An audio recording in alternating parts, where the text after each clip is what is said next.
everybody. So today we're going to talk a little bit about moon water, what it is, how we can make it, and what we use it for.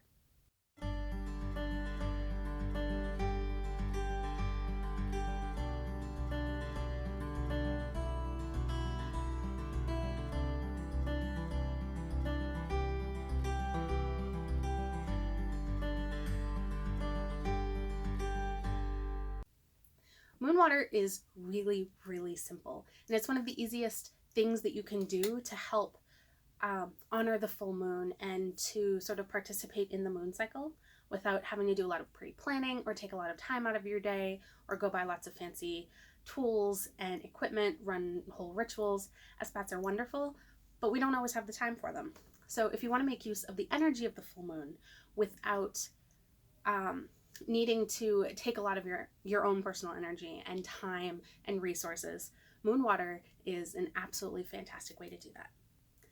What moon water is, super simple, is water that has sat out under the full moon and collected the energy of the moon overnight so that you can then use that moon water when you want a little bit of a boost of lunar energy in your working. Making moon water can be super simple, or it can be really complex, which is another reason why it's such a useful tool to have in your tool belt. When I make moon water, I go super simple. I use tap water because I know that my tap water is safe to drink and to cook with and to use. If your tap water isn't, for whatever reason, you might want to purify it, filter it, boil it, or go get some like distilled water or spring water to use instead. I fill a container with the water. I set it out on my deck where I know it'll be safe. I put a cover on it and I just leave it out overnight. And the water will naturally draw in that lunar energy. Moon and water are eternally and forever linked and connected.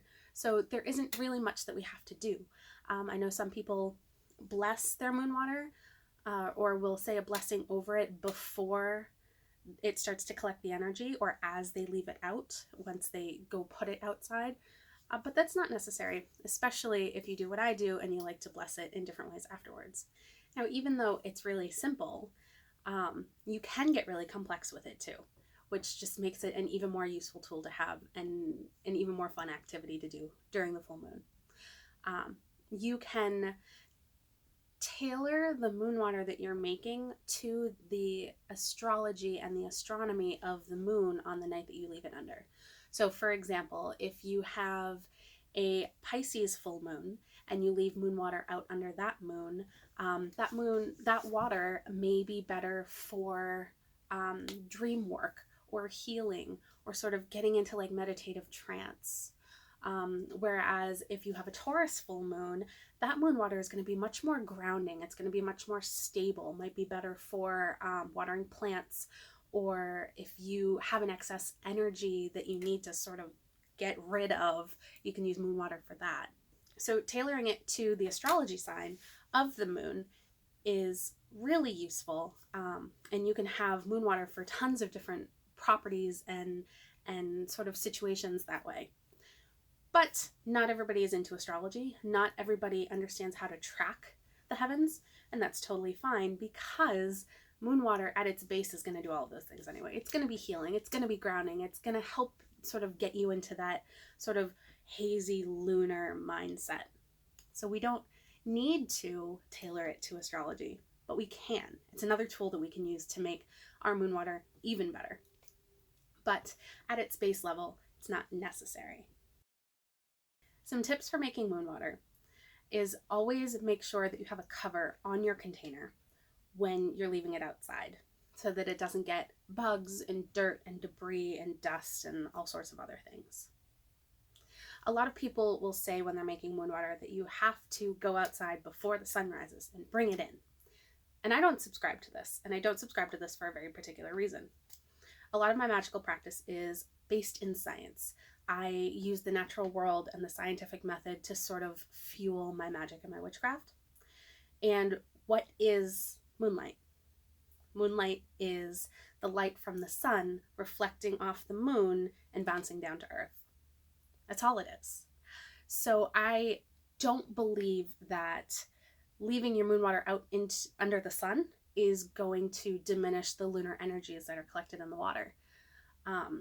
Maybe it'll give it a little bit of a boost. Maybe you want that sort of balance. And I do a lot of balance work in my practice. So I like the idea of knowing that the moon water is balanced.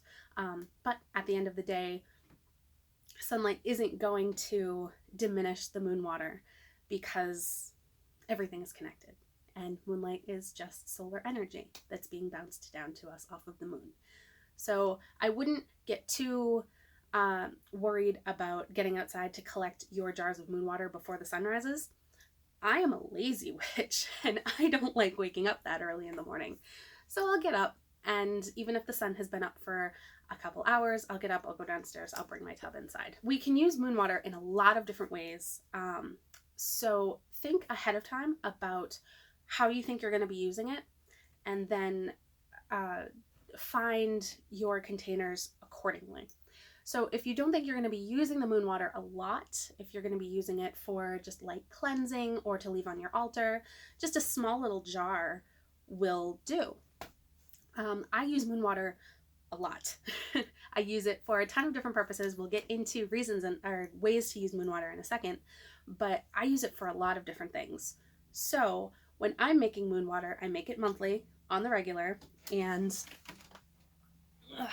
it's really heavy. Hold on. I use a giant tub. Now you can see this thing is bigger than my head. I use a giant tub to make my moon water so that I know that I have enough stock. I use a plastic container when I'm making a lot, and no, I don't think the plastic is going to diminish the magic of my water either.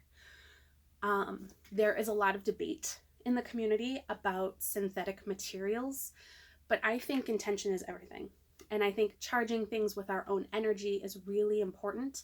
And I have blessed and cleansed and consecrated this container many times over.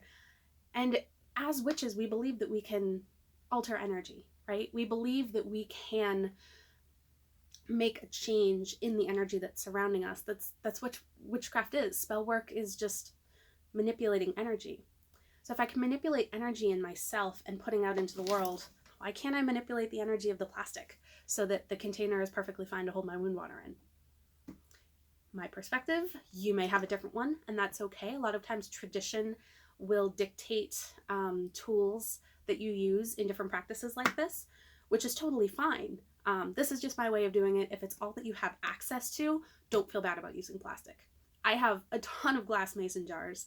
I could use glass mason jars, but it's easier to just make one giant tub and then portion it out as I need it. Anything that you would use water in ritual for, you can substitute for moon water so that you bring in a little bit of that lunar element, especially if it's an energy that you really feel connected to and like to work with. So things that you can use moon water for are floor washes. In a lot of hoodoo practice and Southern American practice, not South America, but Southern US practice, a lot of traditional folk practice use floor washes to bring in prosperity, to protect, to get rid of negativity. You can use moon water as a floor wash or as a base to build your own custom floor wash. You can drink moon water. As long as your water is safe to drink, it's been filtered, it doesn't have anything added into it, and you haven't added anything into it like essential oils or things. As long as it's just regular water and you know that it's safe to drink, you can drink moon water. And that way you're taking in the energy of that moon. A lot of people will do a practice called a moon bath, where you go outside and you stand out under the full moon, or sit or lay, whatever works, under the full moon, and just allow the energy of the moon to penetrate you. Not everybody can do that. Not everybody has access to an area where they feel safe doing that. So drinking moon water is a great sort of substitute for that, because you're taking in that lunar energy without having to put yourself in a position that might make you uncomfortable. You can use moon water to water your plants and to water your garden. One of the reasons I make such a big tub is because I use moon water to water my houseplants, because I talk to my plants and they all have personalities, and I just feel like it gives them a little bit more of a magical boost to keep them healthy. You can use moon water to cleanse your tools and materials and equipment for your work, whether it's ritual work or spell work, whatever it may be. You can use moon water as a cleanser. Small tip with that caveat, of course, make sure that your tools are water safe. If it's not something that can get wet, like certain stones or herbal incense blends, pictures, things like that, if it's not something that can get wet, don't use moon water for it. Obviously, you're going to want to cleanse it with a different method. But if it can tolerate water, moon water is a great way to cleanse those tools. I will soak water-safe stones in a bowl of moon water when I'm cleansing them. If I couldn't put them out under the full moon or forgot to, or don't feel safe for whatever reason putting them outside, I'll make the moon water and then I'll use that moon water to cleanse my stones. Another thing you can use moon water for is to make blessed water. Now, blessed water goes by other names. You can call it holy water. You can call it sacred water. Some people call it sacrament too, which I know has different connotations in different religions and traditions. So make sure you know what that word means for you in your practice. But blessed water is just basically sanctified, charged water that you can then use in ritual. And I use moon water to make my blessed water. Again, if you know your moon water is safe to ingest, you can make tea with it. You can make healing tea. You can make magical tea.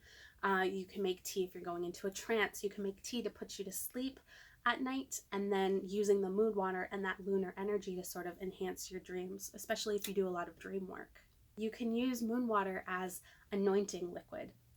So much like we cleanse our tools, we want to anoint them too. It helps to recharge their energy. And using moon water, you can use to anoint your candles before spell work, your crystals and wands and athames and other tools you may use, any actual spell work, mojo bags, poppets, things of that nature that you're sort of crafting in the middle of a spell, anything, even yourself before going into ritual or spell work, anything that you would anoint for the purposes of purifying and charging and casting energy and doing spell work, you can use moon water to anoint. Another thing that I like to do personally with my moon water is to make flower essence. Now, flower essences, really basic, are made using solar energy. You float the flower in or on top of the water that you want to make the essence with, and you set it out under strong sunlight for at least a few hours. And then you very carefully take the plant matter out of the water, and what's left over is the mother essence of that flower or plant. Very basic description. I will use moon water to make my flower essences because, like I mentioned earlier, I practice a lot with balance. I use balance of energies in my work a lot. I'm not just masculine. I'm not just feminine. I'm not just solar. I'm not just lunar. I bring it all into the sphere. So I find that my flower essences are very balanced and grounded when I'm using moon water to then infuse the essence of the flower with the solar energy. You're really getting a balance of both. And then I take those flower essences and I make other things with them. So having moon water as a base just gives it that really nice, magical foundation to work with. There are tons of other uses that you could come up with to use your moon water. You can bathe with it, hand washes, showers, foot baths, all sorts of things. If you have a use for moon water that I didn't mention, leave it in a comment below, and we can use this as a resource for uses of moon water and techniques for making moon water, all sorts of things. So do you use moon water in your practice? How do you use moon water? Do you make it yourself or do you purchase it from someone else? Do you add anything to your moon water? I hope this video was very informative. Of course, this is all for educational purposes only. If anybody has any questions on anything that was talked about in the video, you can send me a message. You can always email me. Links are down in the description box for how to get a hold of me. I hope everyone's having a wonderful day, and I hope you try this at home. And if you do, send me a message or an email or shoot me a video and let me know how it goes. Have a wonderful day. Have a very magical day, and I'll see you all soon. Bye.